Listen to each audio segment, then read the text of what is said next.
a recipe for you. Preheat cauldron to 666 degrees. Add 20 horror hosts, 1,225 episodes of Dark Shadows, and 13 candy buckets of Halloween. Then recite the following incantation. I summon you in the name of the 7 plagues, in the name of the charred and blackened stars that reigned at my beginnings. Then wait 5 seconds and scream horribly. The end result, terror at Collinwood.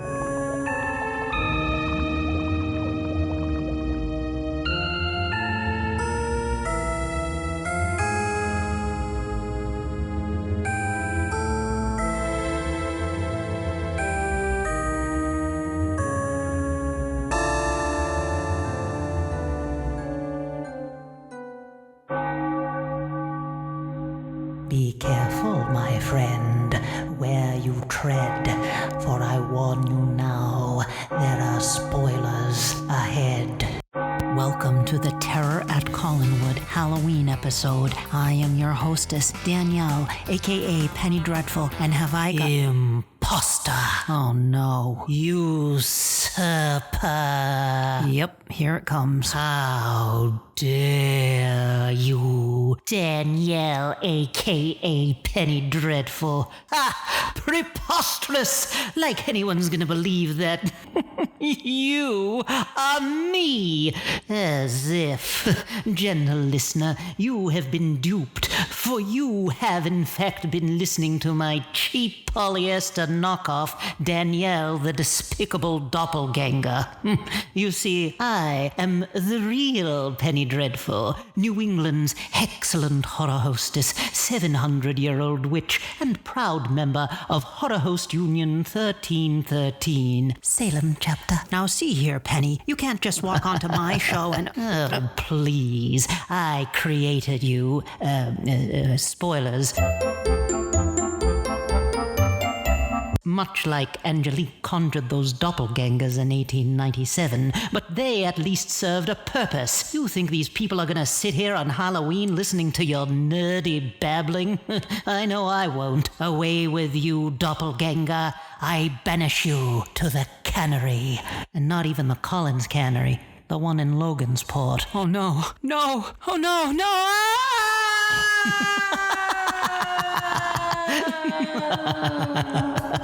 Welcome, my dreary one, to the Terror at Collinwood horror host Halloween tribute to Dark Shadows. Like many horror hosts, I just adore the terror and intrigue of the cursed Collins family, and so I've gathered together many of my dearly departed fellow horror movie host friends and fiends to share their own twisted thoughts and macabre memories of that creepy classic, Dark Shadows. Oh, you're in for a treat, and maybe a trick or two. So, my dreary one, let's open up the chained casket and start things off with my friend, the legendary Count Gore Duvall. And be sure to look at the show notes to find links to websites for all of the horror hosts you'll hear and fear in this episode.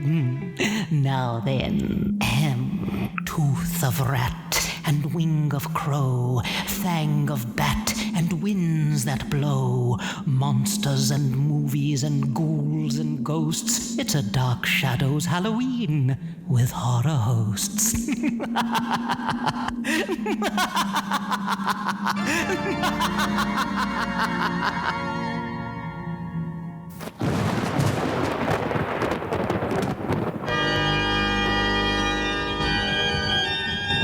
Greetings, I am the Count Gore Duvall, the host of CountGore.com and the Roku channel Count Gore Duvall Presents. You know, the fall TV season of 1966 offered me incredible choices. I could become a daydream believer, take that last train to Clarksville, which of course would guarantee me a Pleasant Valley Sunday. Or I could venture to the final frontier, where I would face a plethora of strange creatures and exciting adventures. Or I could venture from a secret bat cave, one of my favorite places, into the dark and sinister, although sometimes loony world of Gotham City. Then there was also an opportunity to witness the lives, loves, trials, and tribulations of the wealthy Collins family of Collinsport, Maine, where a number of supernatural occurrences would be guaranteed to take place. It was a tough choice, but Dark Shadows just couldn't compete with the other shows. Until 1967, that is, when the producers finally saw the light, or the dark, and got serious with the arrival of Barnabas Collins, a vampire in my own style. And that's when I became a fan. I did have the distinct pleasure to spend some quality time a number of years ago with actress Catherine Lee Scott, who played Maggie Evans in no less than 309 episodes from 66 to 1970. While I never met Jonathan Frid, a fan of mine got him to sign a photo of Barnabas to me, and it arrived the day of his death. How appropriate in Dark Shadows terms. It now hangs proudly in my dungeon.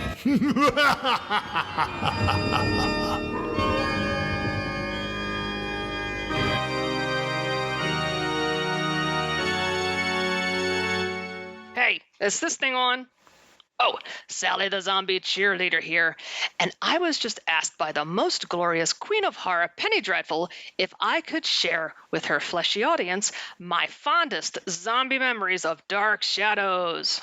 Let's see. Oh, many moons ago, way before cell phones and iPads were popular. Well, maybe not that far back. Anyway, live local broadcast television was king. Sally would watch Channel 45 WBFF TV in Maryland, and they would air reruns of Dark Shadows during the week in the afternoon. Well, of course, Sally was hooked. Well, I'm sure you're thinking to yourself, gee, it's a monster watching a show about a monster. Of course you're hooked. It wasn't quite that simple. Back then, you had Hammer Films, you had Universal Monsters, your Draculas, your mummies, your werewolves, you name it. But you didn't have access to them the way you have access today. You didn't have the internet. You didn't have 3 bazillion channels on cable. Cable at that time, I guess, was 45 channels, 50 channels, depending upon what you had. But they didn't show the availability the way they do now.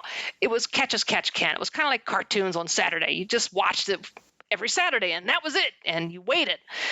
You waited to watch horror films. But with Dark Shadows, it was one of the few serials out there that I could watch every single day. I had a mini horror film every single day. That was my access. And of course, you had Barnabas Collins. His character was developing in front of your eyes every single day. He had loves, he had enemies, he had friends. There was this depth and dimension to this creature that you didn't get with the Hammer and the Universal Monsters. I mean, they're great, but they're 90-minute chunks, and you couldn't get to them all the time. They were there, but again, didn't have access back then the way you do now. Dark Shadows gave me that access. It gave me that little fix every single day. And I love the story. I love the plot. And I just love Dark Shadows. And I'm grateful for those memories. And considering the depth and dimension that it gave to the character, kind of makes you wonder why I'm a horror host now, because now I'm a monster with sort of depth and dimension. Anyway, Sally the Zombie Cheerleader, thank you for listening. Thank you, Penny Dreadful. Enjoy Dark Shadows. Well, I was out in the graveyard about 12 o'clock. Something hit me, it felt like a rock. I thought it was an owl flying around in the run, but it's just an old ghost digging holes in the ground.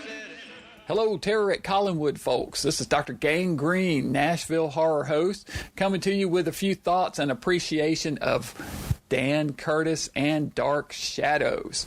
You know, in the 1970s, nobody did TV terror better than Dan Curtis. And of course, among his stuff, Dark Shadows is certainly some of the most memorable. He made so many fantastic made-for-TV movies, of which I'm a huge fan. And I have to say, the Dark Shadows stuff, I haven't even seen all of it because there's so dang many episodes, which is a huge tribute to the lasting power and influence of Dark Shadows in and of itself. You know, it has gone on to influence so many creators throughout the years and continues to inspire and entertain people to this very day. Not that long ago, my son mentioned wanting to watch Dark Shadows, so we actually went back to some of the beginning stuff and started watching from around the time Willie Loomis first cracked open that coffin, and have been enjoying going through some of those early episodes. So I just wanted to chime in here. Dan Curtis is one of my favorite 70s creators. I always love watching his work. It's always big on atmosphere and mood. Nobody set that creepy mood better than Dan. So, Dan, here's to you. A big salute to you from us here at Shackle Island. All of us here are big fans. And thank you, Penny, for keeping the Terror at Collinwood podcast rolling. Best of luck to everybody there.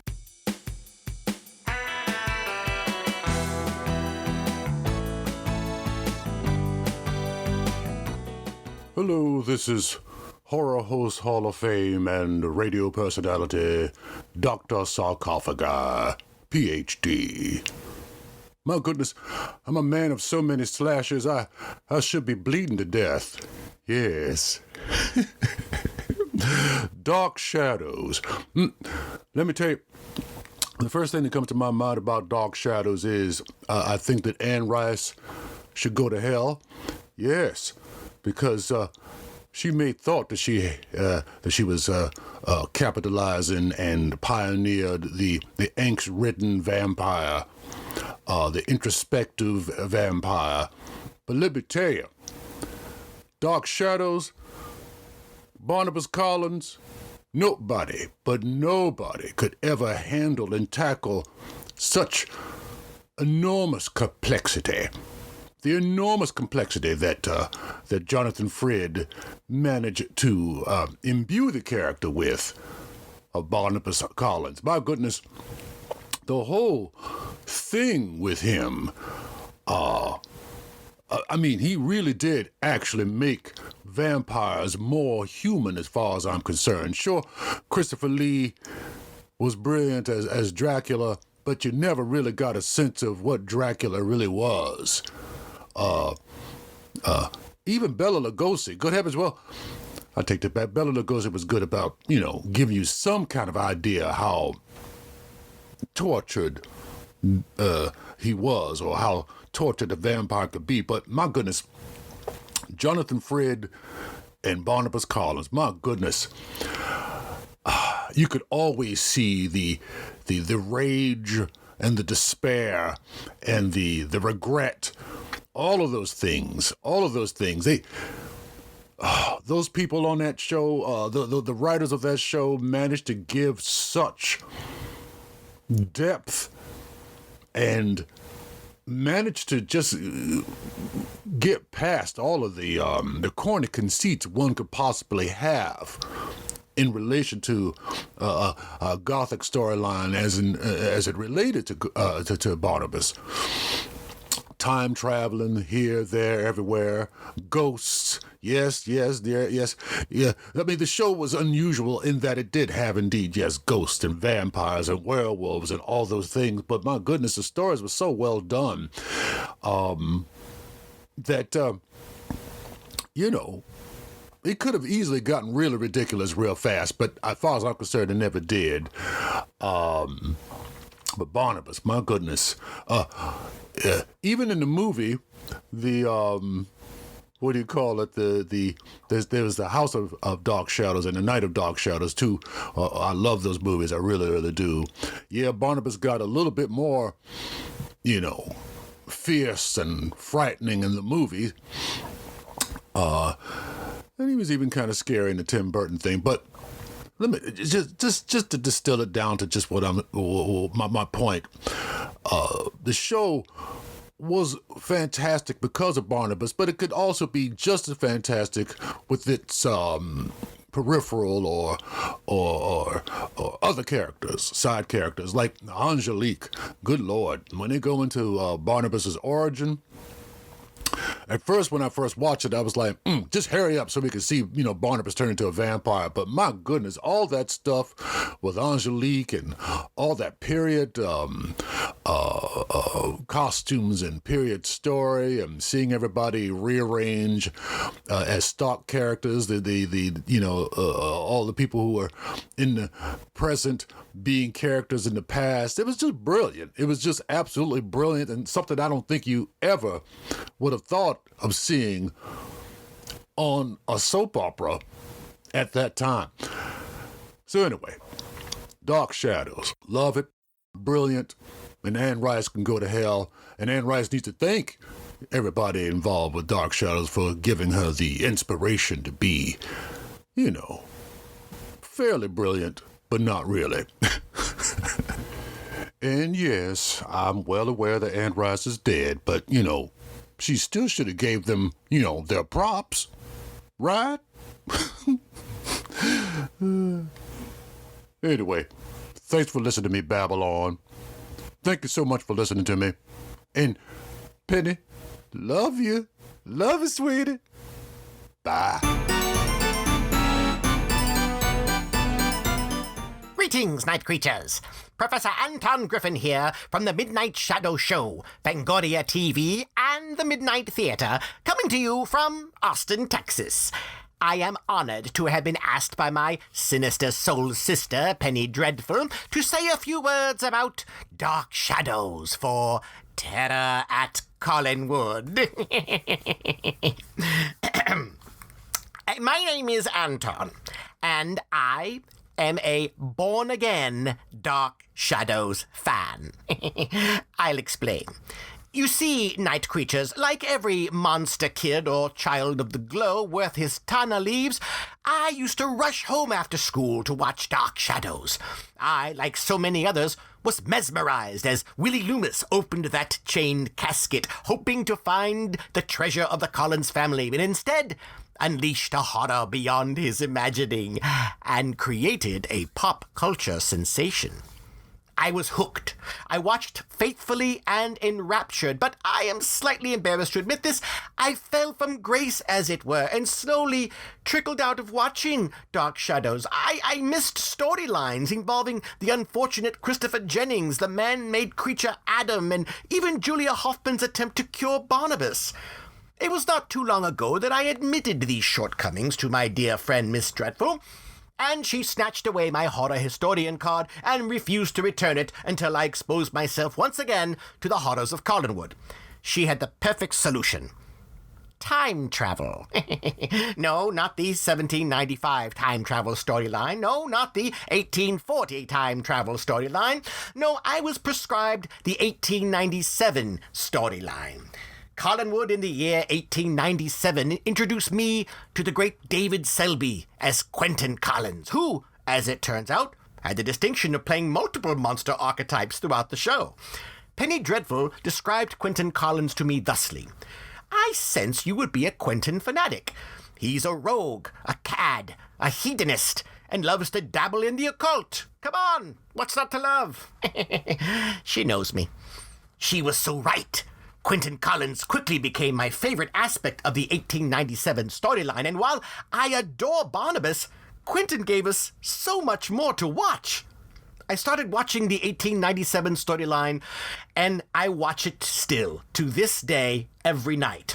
And my wife joined me from time to time, although at first she wanted to watch so she could somewhat mock Dark Shadows and its theatricality in its low budget, and of course Magda's husband, who reminded her of the Frito Bandito. But she has come around. She became just as enthralled by their nightly viewings, so much so that she specifically requests it from time to time, asking, "Can we go to Collinwood tonight?" I am a born-again Dark Shadows fan. I even purchased model kits of Barnabas and Chris Jennings. My plan is to customize the werewolf to be Quentin Collins. So, to all of you listening, this is Professor Griffin saying, keep watching Dark Shadows, and, as always, rest in peace.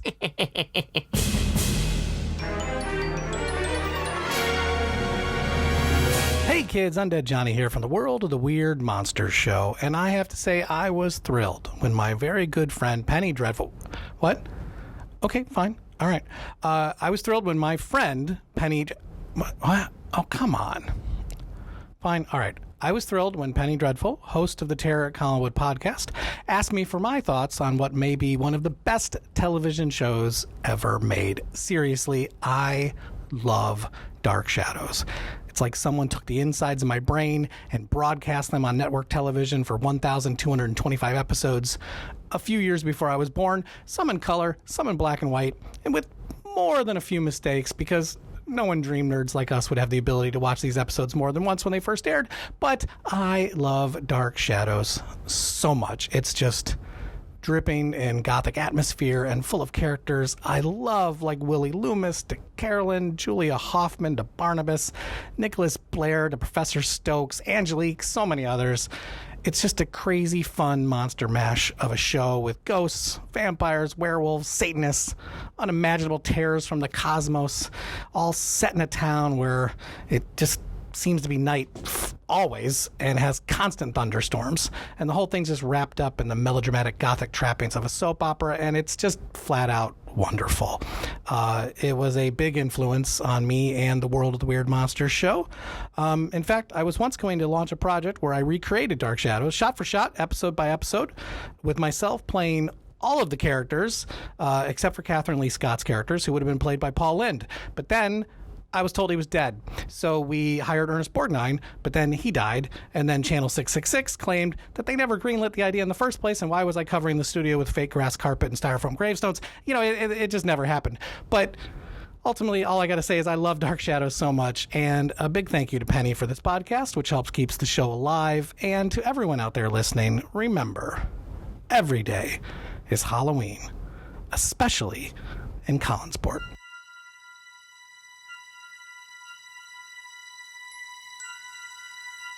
Hey there, it's Marlena Midnite from Midnight Mausoleum. Ooh, I'm super excited that I get to talk a little bit about Dark Shadows. So the first time I saw Dark Shadows, I was a little kid, like single digits. And I think it was on PBS.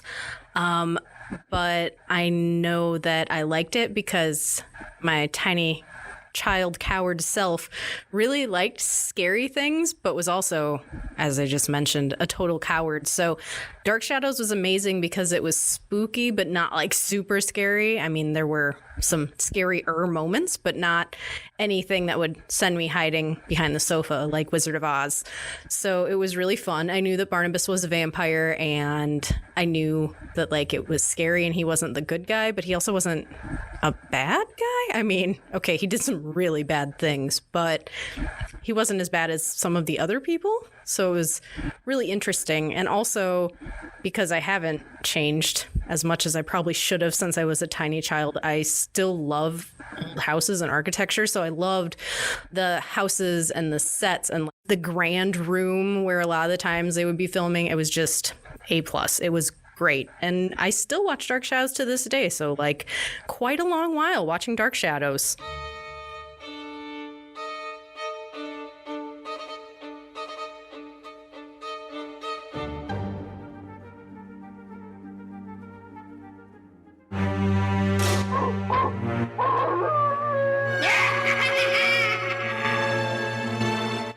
Listening lurkers, this is Sicko-Psychotic, the king of ghouls. Maybe you heard of me? Yeah, well, moving on. Time and time again, I see you tuning in to this phantasmically wait, I can't read that word. Penny? She better not turn me into a frog. I'm green enough already.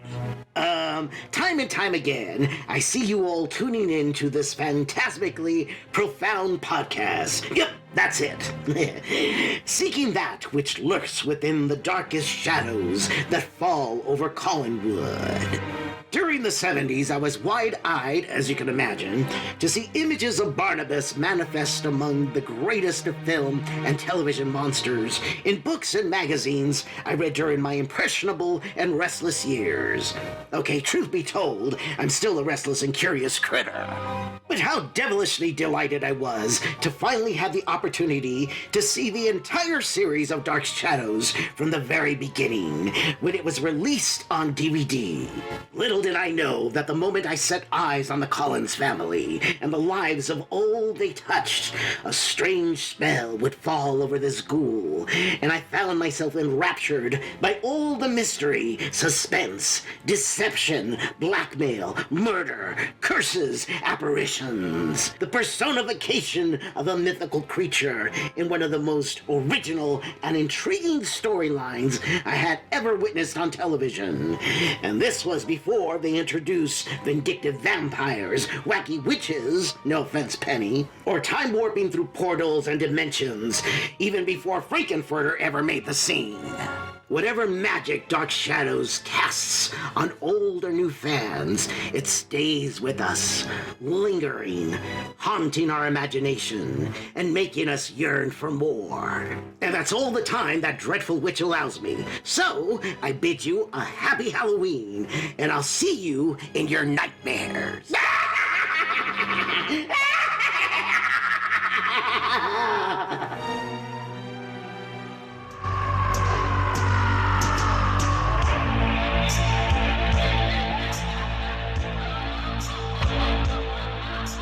Hey, whoa, it's me. I'm talking about the Bone Jangler. That's right. And I'm here to tell you about Dark Shadow's memory that Enchantress Nocturna and I experienced. We were appearing in 2002 at the Fright Vision Convention in Cleveland, Ohio. We stayed at a really nice hotel. That's where the convention was held. And we were put up, strangely enough, we didn't pay for it, I can tell you that, in this penthouse room. It was unbelievable, and I couldn't believe that we were up there. And I even said, hey, this isn't the room that we're paying for. And they asked me, do you like the room, Mr. Jangler? And I said, well, yes, I do. I love the room, but I'm not paying for it. And they're like, well, then enjoy the room. And so, here I thought we were up on like the 8th or the 10th floor or whatever it was, because, we're 10 million miles away from the actual main floor. But no, they were treating us like royalty or something. Anyway, we get on the elevator and we're heading down, and we get to like the 4th floor, and all of a sudden the doors open, the elevator doors open, and there's Catherine Lee Scott, Nancy Barrett, and Laura Parker. And I can just feel Enchantress Nocturna's jaw drop mentally, because Dark Shadows is her absolute favorite program of all time. The three of them collectively kind of said, who are you? And they proceeded to tell us profusely and many times how much they thought of our appearance and how well put together and regal that we appeared to be.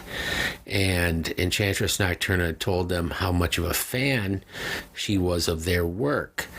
And they just continued to express a fondness for our presentation. I then made the comment that I was blessed to be sharing the elevator with the 4 most beautiful and sought-after ladies at the convention and in the entire world.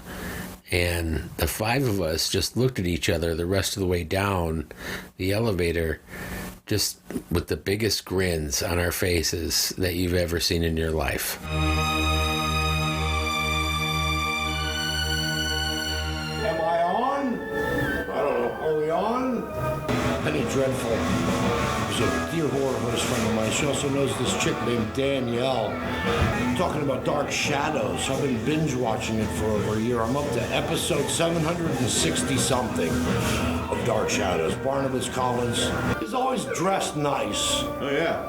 When I was a kid, I thought that there were vampires moving around. Whenever I'd see somebody in a tuxedo, I'm like, Mom, is that a vampire?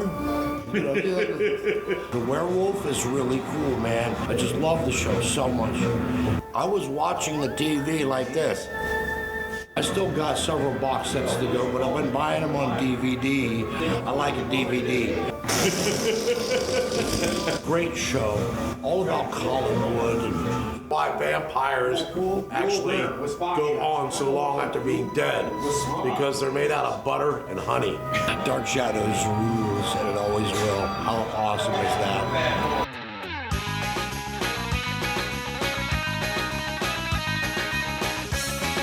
Aha, you're back. 'Tis I, Penny Dreadful, and I must say my witch's mark is tingling after listening to all of those excellent horror hosts. How about a playlist, eh? You just heard Karlos Borloff of Monster Madhouse. Before that, you heard the Bone Jangler from his self-titled show, The Bone Jangler. Before that, you heard Sicko-Psychotic of Sicko-Psychotic's Super Shock Show. Prior to that, you heard Marlena Midnite of Midnight Mausoleum. Before Marlena, you heard Undead Johnny of the World of Weird Monster Show. Prior to that, you heard Professor Anton Griffin of the Midnight Shadow Show, Fangoria TV, and Professor Griffin's Midnight Theater. Preceding Professor Griffin, you heard Dr. Sarcofiguy of the spooky movie The Perplexitarium and the brand new Dr. Sarcofiguy's Fright Gallery. Before that, you heard Dr. Gangrene of Chiller Cinema Creature Feature and Dr. Gangrene's Cinetarium. Before Dr. Gangrene, you heard Sally, the Zombie Cheerleader of the Zombie Cheerleader's School of Horror and the Zombie Cheerleader Show. And we kick things off with the one and only Count Gore Duvall of Creature Feature. Now, before we continue on with more horror hosts, oh yes, that's what I like to hear, here are some fun horror host Dark Shadows tidbits for you. San Francisco's Shock Theater, hosted by Asmodeus, was airing while Dark Shadows was originally on the air. Asmodeus used DS music in his 1969 TV promos, at least one of which can still be found on YouTube. I'll put a link to it in the show notes. I may have to retrieve Doppelganger Danielle from the Logansport Cannery to show me how to post a link. Anyway, here's another one for you. To promote the syndicated return of Dark Shadows in New York, WNBC threw a party at Magique Disco in 1982. Appearing at the event were Jonathan Frid, grown-up Leviathan child David J., and horror host icon Zachary. Continuing on, Wisconsin horror host Dr. Destruction is a huge DS fan, and we were both interviewed about Dark Shadows for the Terror from Beyond the Daves blog back in 2012. And how about very obscure Massachusetts horror host Bob Macabre, who was the host of House of Horrors on WGGB Channel 40 in Springfield, Massachusetts from 1984 to 1985. In an interview which I can't find at the moment, he claimed to have actually auditioned for Dark Shadows when it was on the air, saying that he tried out for the part of Barnabas's brother. As we know, Barnabas didn't have a brother, so maybe it was his uncle Jeremiah, or maybe Barnabas had a brother from another mother. Certainly is thought-provoking. I wish I could find that interview, but I can't seem to find it anymore. We interrupt this program for a special news bulletin. The interview has been found, thanks to my friend Corpse S. Chris of the Horror Host Graveyard. Stay tuned until the end of the episode for the post-credits scene, where you will hear a snippet from the interview on the 9-Panel Nerds podcast, where Bob Macabre talks about auditioning for Dark Shadows. Anyway, continuing on, even Elvira herself appeared in a 2-part crossover Dark Shadows spoof in her 1995 comic magazine, Elvira, Mistress of the Dark, edited and illustrated by noted DS fan Richard Howell. And of course, back in the 80s, Elvira hosted House of Dark Shadows on her television show Movie Macabre. Oh, yeah. Yes, the wailing is beckoning me back to Widow's Hill, so let's return to this special Halloween tribute, and we'll lead in with my friend and fellow Massachusetts horror host, Dr. Dreck. Greetings, this is Dr. Dreck of the Dungeon of Dr. Dreck, which can be seen on the Monster Channel and Betamax TV. I caught on to Dark Shadows kind of late in the game when it was first on. I joined in when they were just about to create Adam, the ersatz Frankenstein monster. I was in high school at the time, but I got home in time to see it every day. I was hooked, and I stayed with it, but I started to drift away sometime after the Jekyll and Hyde storyline. Fortunately, I caught up with the entire series later, mostly through DVDs. It was, and is, a totally unique entry in the soap opera genre, or should I say blood opera genre. It made my high school days much more bearable. It all begins about 12 o'clock when the graves all open and we start to rock. Graveyard rock. It's cool. Graveyard rock. In the graveyard. Graveyard rock. Everybody digs a graveyard rock. Welcome to the Manor. That's right, this is Remo D, and no matter where I am, it is the Manor, even in semi-retirement. But today we are here to talk about Dark Shadows, one of my favorite shows ever, and yes, one I was there to see as it first aired. Even though I was in kindergarten, first grade, what have you, I would come home from school and enjoy the antics at Collinwood. And we also had the Viewmaster set. Remember those? The Viewmaster set, well, that took us to the Nicholas Blair sequence. And if you thought Angelique the Witch was something, when Nicholas Blair showed up to take over, showed that his powers were even greater than hers, that really caught a lot of attention. Now, you may remember that part of the life force of Barnabas was used to animate Adam, their answer to the Frankenstein monster. Well, Nicholas had the idea that Angelique's life force could be used to resurrect Eve, a companion for Adam. And even though it didn't quite work out, the very concept of this experiment was legendary. Yes, indeed, folks, it was known as the Blair Witch Project. Okay, I'm leaving. My name is Bobby Gammonster. I am host of Monster Movie Night. Whenever I hear the theme to Dark Shadows, I get a sensation in the back of my mind, in the back of my neck, down my spine. It's a sensation of remembrance. As a child, I remember watching Dark Shadows. I remember hearing that theme song, and every memory from then on has been pleasant and eerie.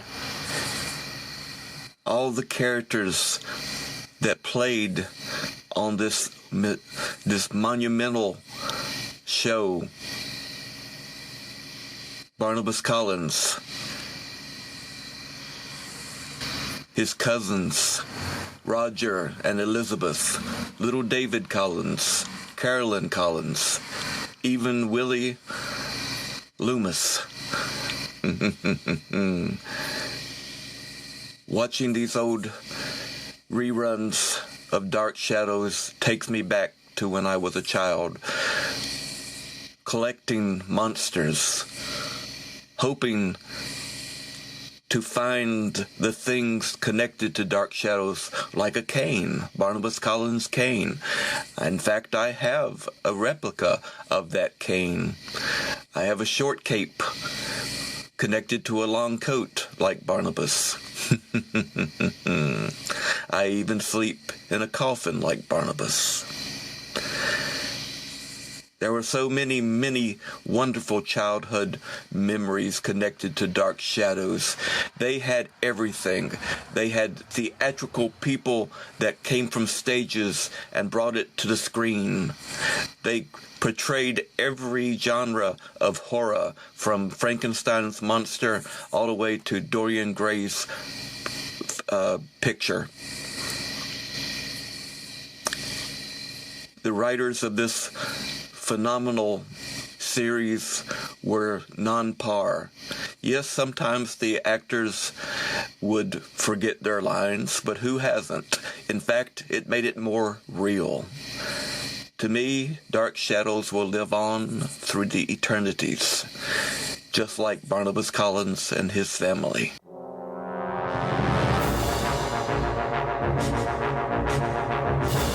This is Scarlett Kaiju coming to you from the Mansion of Mystery, where my son CJ the Werewolf and I bring you the best and worst movies in the public domain. Look for us on the Monster Channel, the Vortex, Betamax TV, and small local stations across the country, like our home at WBXC Throwback Television in Buffalo.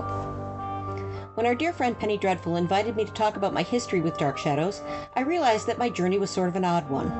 While I have deep affection for so many things from 1966, possibly the best year ever for pop culture, unlike Batman or the Monkees, I remember the exact moment I became aware of Dark Shadows.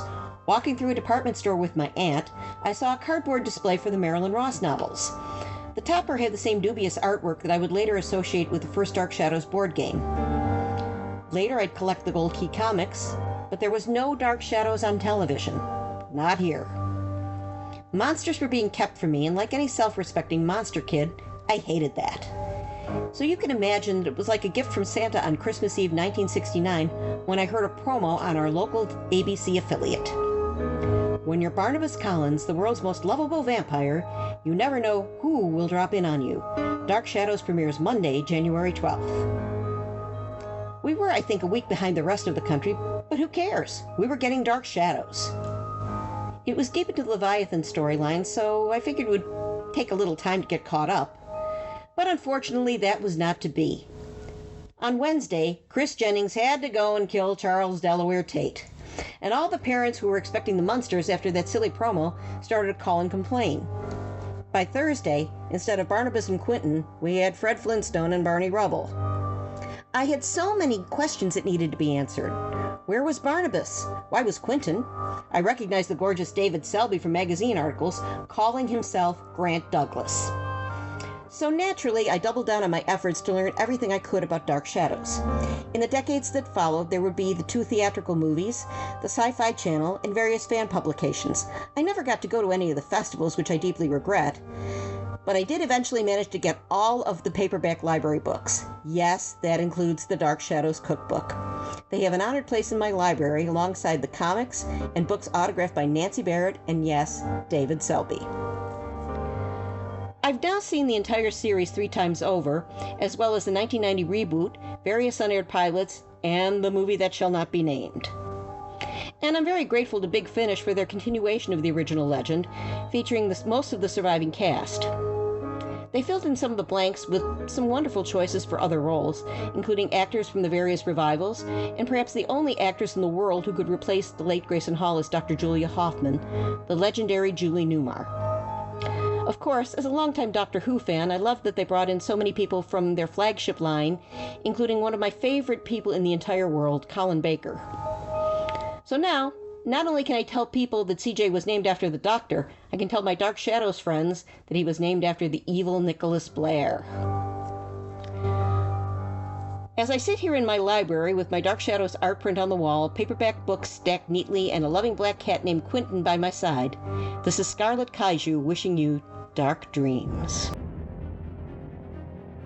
Hello, my friends. This is the host of Screaming Horror Theater. I know that you haven't heard from me since the Mayan calendar ran out on December 21st of 2012, but I assure you that I am still quite undead and well. I just had to make a reappearance to visit this amazing podcast and say something about Dark Shadows. That's right, Elvis. Dark Shadows. I was about 2 years old at the time that Dark Shadows premiered, and you would think not old enough to actually understand what was going on, but for some reason I bonded with the program. I don't believe my parents watched it, but somehow I had locked on to it. The way children of different eras might know Dora, Big Bird, or Mr. Rogers in His Neighborhood, I knew Barnabas, Angelique, and Collinwood. After the show had ended, I was always excited whenever it would get a reshowing, though sadly usually only for a fairly short time. In 1976, it replaced the afternoon reruns of The Partridge Family here in Houston on KDOG Channel 26, but they only ran it just past the end of the 1795 storyline. Then in the early 80s, new UHF station Channel 67 began running it until they were bought out by the Home Shopping Network. Because of the tremendous Dark Shadows fandom in the Houston area, the station management would interrupt the Home Shopping Network feed every Monday through Friday to show an episode of Dark Shadows until it appears they were told to stop. The last episode that they aired was Barnabas's first night as a vampire as the curse began. After another break in the availability of Dark Shadows, the MPI VHS tapes started appearing in stores. I collected all of them. And later, there were the Sci-Fi Channel airings, and finally, the miracle known as the Coffin Box DVD set.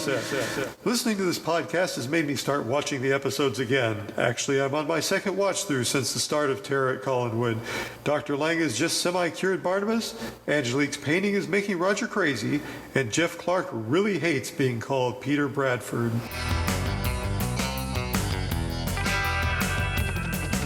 Hello, my minions. I'm Danvers from Demented Features, and I thought I would share a little story I have about Dark Shadows. So I remember I must have been, 9, 10 years old, and there were reruns of Dark Shadows on the afternoons. So I was over at my grandmother's house, and it was one of the episodes where Maggie is screaming bloody murder in Barnabas's basement in the prison cell, and she's like, "Little girl, help me, ah!" Overacting a storm as Maggie did, and I loved every minute of it. But she, making all kinds of commotion, and then my grandmother comes in the room, and she's like, "You need to stop watching all that scary stuff." So, but no, I kept watching all that scary stuff, and it's made me the monster I am today. And you can see a little bit of my collection back here, and there's Barnabas. Ooh, look, there's Barnabas's ring. So I thought I'd share that story with you, and until next time, sleep tight, whatever you are.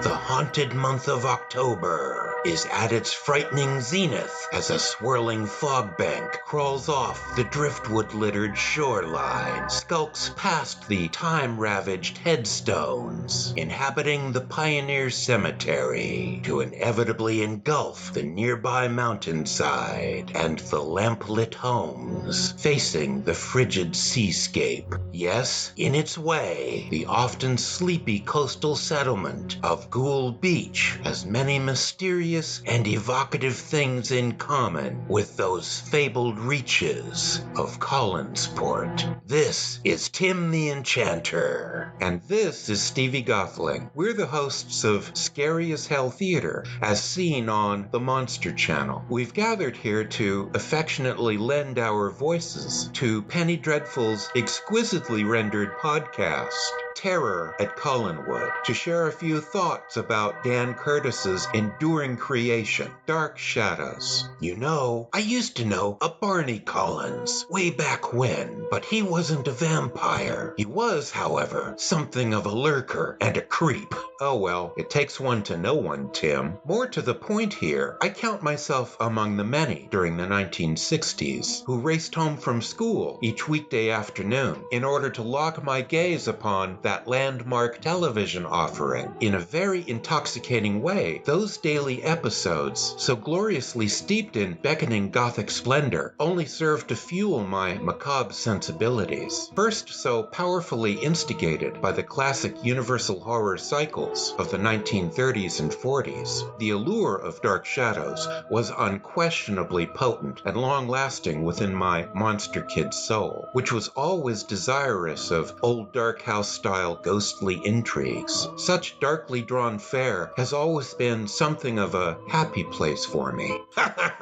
Clearly, Mr. Underling, you were quite a weird little boy. Yeah, wore it like a badge of honor. At any rate, I too must confess an enduring reverence for the original series, if only because it served to reinforce my long-standing opinion that every family has its skeletons in their closet, and perhaps, by extension, its vampires, its specters, its werewolves. My Uncle Angus, for instance, used to exhibit a rather alarming tendency to sprout additional facial hair during certain moon-soaked nights, and even took to howling incessantly at the moon. Yes, how tragic that your uncle finally met his end during a werewolf spa flea dip gone horribly wrong. Anyway, as wonderful as the TV series was, it hardly prepared me for what a memorable event that first feature film would be. House of Dark Shadows. Talk about a vampire holocaust. Pretty much the entire cast eventually came under the curse of Barnabas's fiendish blood plague. I had never seen so much pulsing crimson splatter on the silver screen.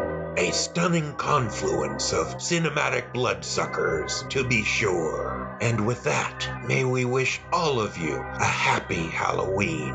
And remember, Dark Shadows remains eternal.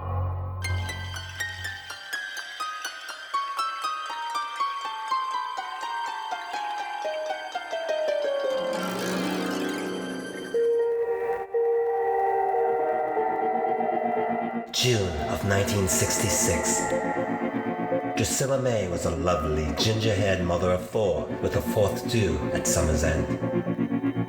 This remarkable woman had a fancy for anything of a haunting, mysterious, and supernatural theme. She enchanted her children with this wonderful curse, not knowing her last born would become the most infected.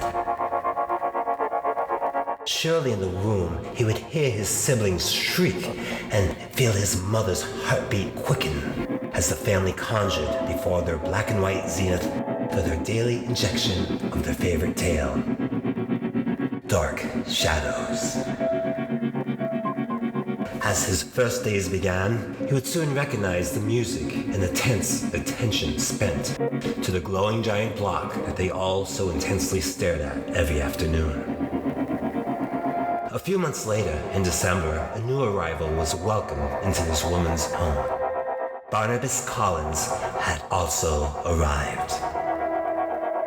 The child grew the first few years along with the familiar and faithful additions of Dark Shadows in his life, though he may have been too young to remember.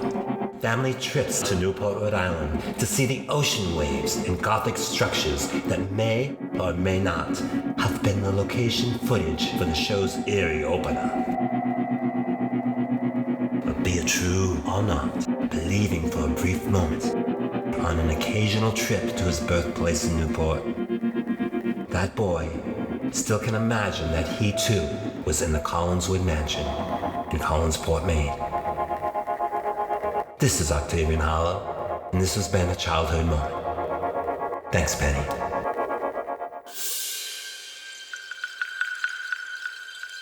Hello, kiddies. It's your old friend Halloween Jack, and I'm thrilled to be here on the Terror at Collinwood podcast to talk about my experience of discovering the wonderful world of Dark Shadows.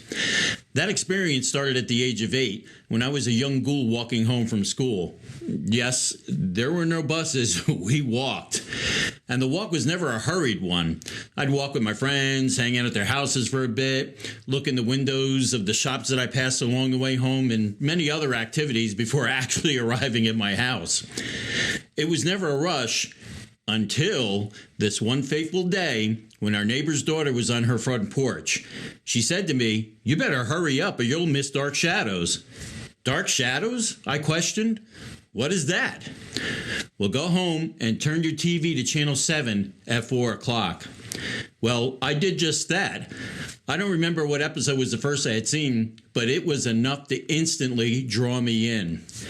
As a growing monster kid, I was mesmerized. I mean, come on, vampires, witches, warlocks, ghosts, bodies coming out of graves, werewolves, a Frankenstein-like creature, and even aliens? I may have missed the early episodes, but from that moment on, I didn't miss one single show. Later, I was able to see many of the episodes I missed when the show was syndicated, and later on released on VHS, and then much later on released on DVD. The show has always held a very special place in my heart and was very influential during my formative years as a growing monster kid. Thank you, Penny, for letting me share this fond memory and for bringing back many, many more. Matter of fact, I think I'll go watch a few episodes right now. Oh, and happy Halloween, everyone. Ah, perfect. Absolutely perfect. Oh, yes, that was Halloween Jack of Halloween Jack's Haunted Theater and, of course, the Monster Channel, which you can find at themonsterchannel.com or add it to your favorite streaming device. If you have Roku or something like that, you can use that to watch the Monster Channel. Horror hosts all day, all night long, whenever you like. You can watch it on the computer as well, on your television, however you want to do it, even through your scrying mirror, which is how I watch it. But how appropriate for this Halloween horror host tribute to Dark Shadows to come to a close with Halloween Jack. Prior to Halloween Jack, of course, you heard Octavian Hallow of the Haven Falls Horror Fix. Before that, Stevie Gothling and Tim the Enchanter from Scary as Hell Theater. Before that, you heard Danvers from Demented Features. Prior to Danvers, you heard The Host from Screaming Horror Theater. Before that, you heard Scarlett Kaiju from Mansion of Mystery. Before that, you heard Bobby Gammonster from Monster Movie Night. Before Bobby, you heard Remo D from Manor of Mayhem. Remo D coming back out of the shadows to speak on behalf of Dark Shadows. He had some difficulty with the computer because of that hook he has for a hand. I told you, Remo, they have these prosthetics now that you can get. You don't have to have a hook, Remo. Remember that time you tried to pick your nose? Oh, never mind. Moving on. And before Remo, we started the second half of the show with Dr. Dreck of The Dungeon of Dr. Dreck. Well, my dreary one, are you surprised to hear so many horror hosts screaming with delight over Dark Shadows?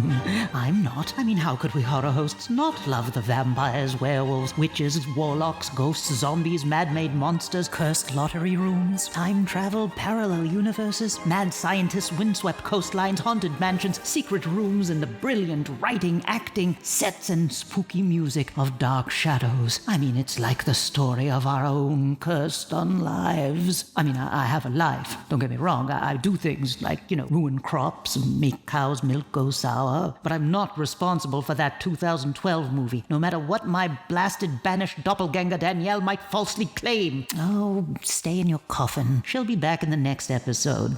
Maybe. Well, my dreary one, I hope you enjoyed hearing from my horror host friends. Be sure to check out their shows and their websites. Be true to your ghoul and support your local horror host. And never stop watching Dark Shadows. Happy Halloween and have a excellent evening.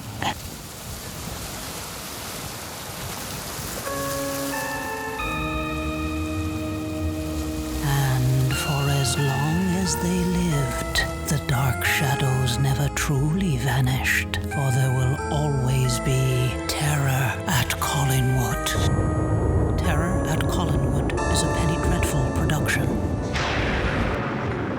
I'm interrupting myself because I have magic powers and I know how to do that. I have something really special here for you. I reached out to my dear friend Corpse S. Chris, the curator of the Horror Host Graveyard, to ask him if he still had a copy of this interview, and remarkably, he did. And then I reached out to Luke Foster of the 9-Panel Nerds podcast, who gave me permission to play this clip for you. And he just asked me to let you know that the interview was conducted by the late Dave Krause. And the interview, of course, was with Bob Austin, the alter ego of Bob Macabre, and it took place in May of 2008. It's quite fascinating, as you'll hear, because this audition took place quite close to the end of the series, so one can only speculate on the role that Bob Austin was actually auditioning for here. So thank you very much to Chris for sending this along to me, and thank you, Luke Foster, for allowing me to play it. I brought Bob here today because I wanted to talk to him about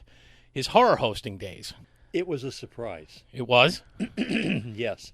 And I have a feeling, I hadn't thought about this, but I have a feeling it may have stemmed from the fact that prior to the horror show, the House of Horrors, which was in the mid-'80s, 84 and 85, I think,